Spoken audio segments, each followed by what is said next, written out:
Hey, what up everyone? I'm Sinnycool, and this is Gems of War. And today I have 5 teams for you for the World event and the Faction Assault. There's more teams than you would think for this event. Skull damage, Groshnock, Orc, weird stuff, but hey, there's more options than you would think for in-game players and low-level beginners as well. So, got that coming up for you. 5 teams in this video. Doing you a favor, do me a favor and subscribe. I'd really appreciate it. Hit that red button. It's free. Over 4 years now. Over 1,000 videos. Over 1 million views. Like, come on, join the party, subscribe. Just like Gadget did. Everybody, please pray for Gadget. Gadget is now a center and one with the choir. Hit that join button, the link in the description. I really appreciate it. Shout out to you, Gadget, for becoming a center. Thank you so much for becoming a member. Shout out to Gadget.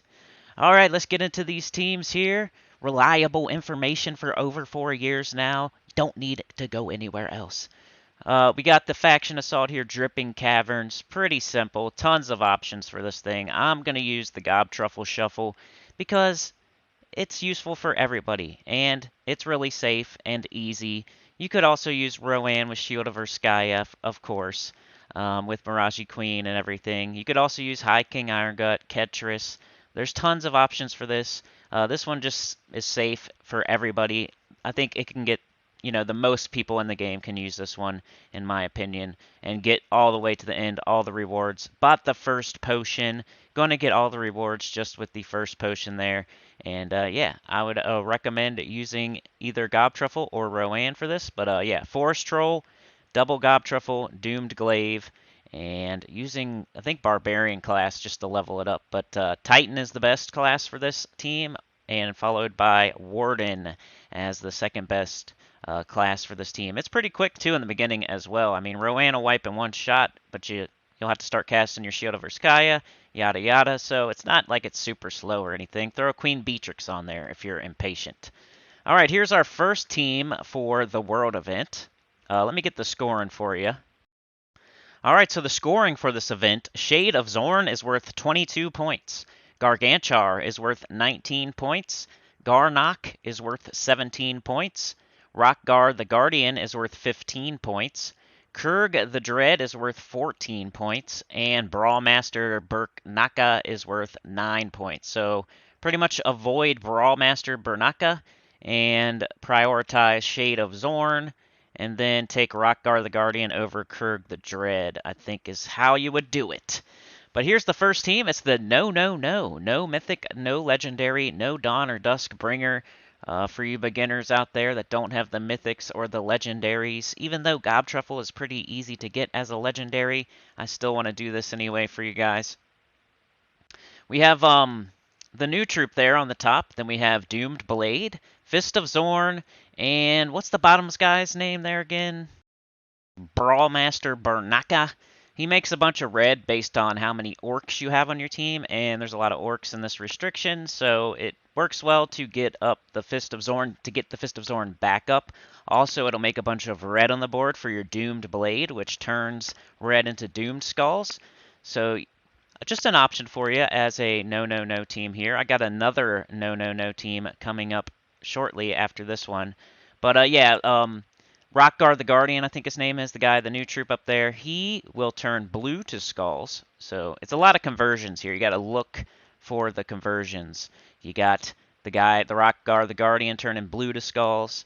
You got your Doom Blade turning red to Doom Skulls. You got the Fist of Zorn turning yellow to skulls. And then you have your bottom troop there, Brawlmaster, and he is going to make a bunch of red on the board to get your Fist of Zorn back up and to line up your Doomed Blade. So, yeah. Also, the first troop there can make brown potions and also stun. So if you use like a Titan class maybe, so you can, well, you can't really do that with your hero in second slot. But yeah, mostly just to line up the Doomed Blade is the whole thought behind this team.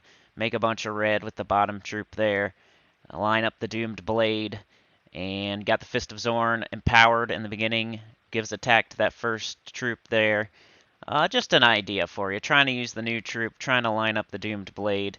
Working pretty good. I haven't lost or anything, and it's just an option for you.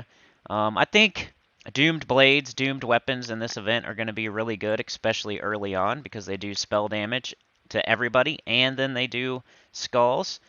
Fist of Zorn as well, I think, is a good troop for this event, an empowered converter that makes skulls.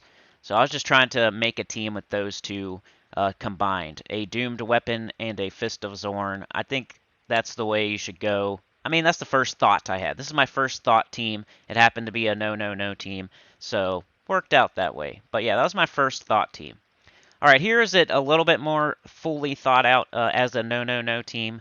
We have Mang in first slot with Titan. That way you have the Dust Storm. You have the Rock Solid, so you can get a barrier. You got a way to stun the enemy for that second troop there to try to get an extra turn, because the second troop has a 50% chance to get an extra turn if an enemy is stunned. So we're stunning them every time they hit us with Titan class. We also have Fist of Zorn once again to turn that yellow, like right now as you see on the screen. Boom. Turning that yellow to skulls. And the bottom troop's still there to make a bunch of red. Now it's even kind of better because you do it for Mang. You make a bunch of red to get Mang up. Mang will steal attack from an enemy by, well, it steals their armor and converts it to attack. So good for this event because you got a barrier, you got a dust storm, you have a way to stun. You're stealing armor, which later on will get even better as the enemies get harder and harder. They'll get more and more armor. You'll steal more armor. You'll get more attack.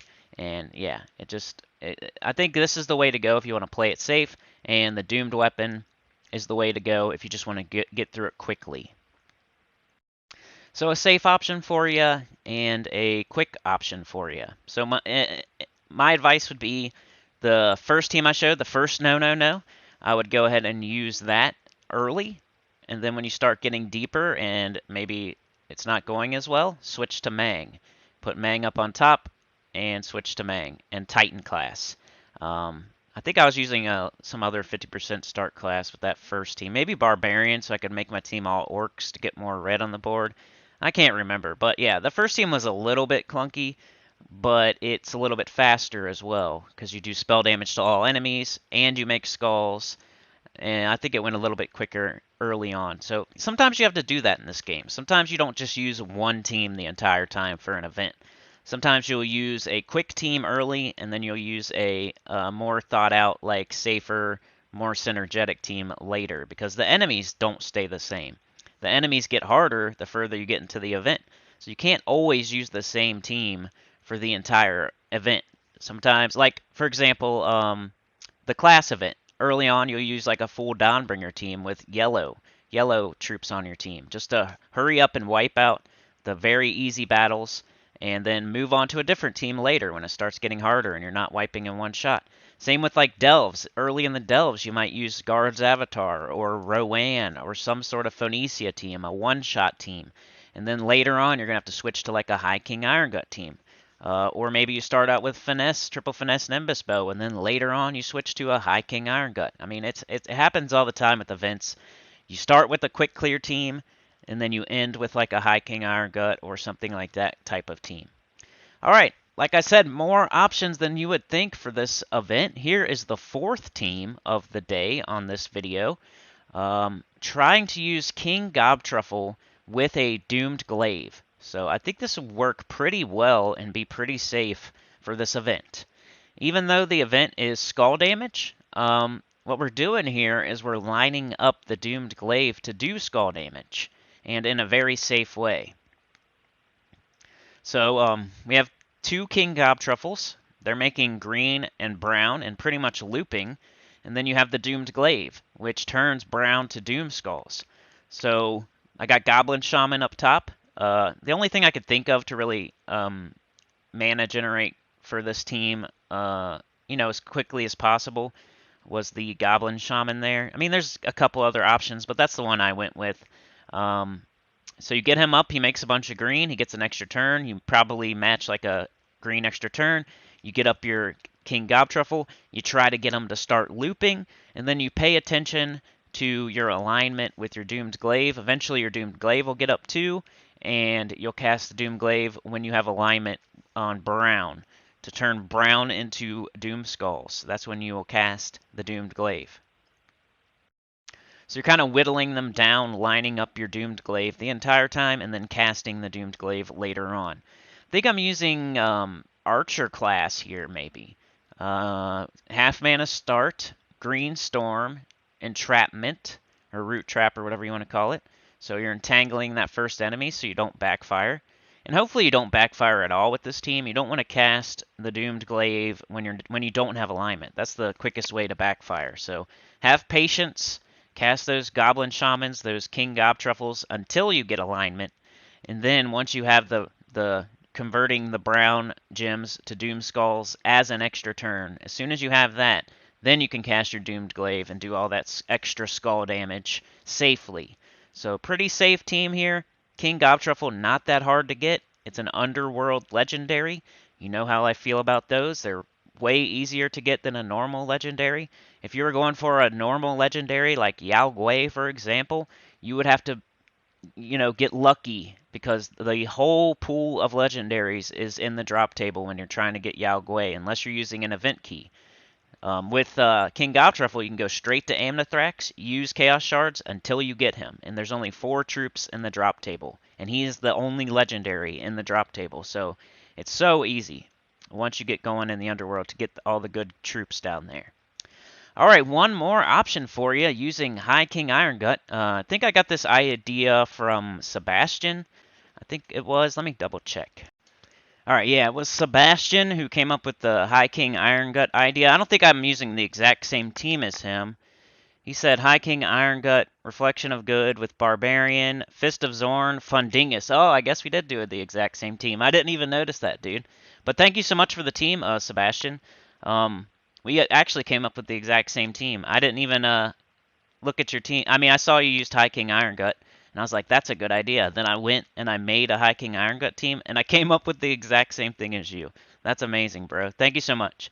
Also, Pamela came up with the King Gobtruffle idea for the last team, and I went with that. She did Princess Fizzbang, King Gobtruffle ×2, and Doomed Club. So a slight variation of my Goblin Shaman double Gobtruffle Doomed Glaive. So cool.